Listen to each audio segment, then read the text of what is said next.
वाळवा तालुक्यातील आष्टा येथे दरवर्षीप्रमाणे यंदाही दत्त जयंती उत्साहात साजरी करण्यात आली आहे। यावेळी भजन, कीर्तन, महाप्रसादासह अन्य कार्यक्रमांचं आयोजन करण्यात आलं होतं। आष्टा शहराचे माजी नगराध्यक्ष स्वर्गीय जानका सोमाजी ढोले यांची श्री दत्त महाराज यांच्यावर नितांत श्रद्धा आणि भक्ती होती। त्यांनी आपल्या घरासमोर दत्त मंदिराची उभारणी केली आहे। या ठिकाणी दरवर्षी भजन, कीर्तन आणि महाप्रसादाचे आयोजन करून दत्त जयंती उत्साहात साजरी केली जाते। यंदाही दत्त जयंती विविध कार्यक्रमांनी उत्साहात पार पडली।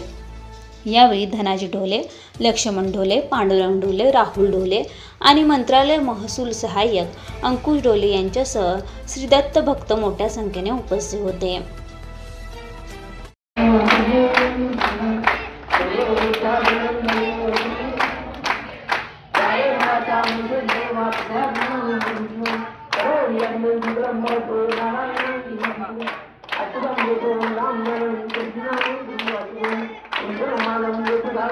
Thank you.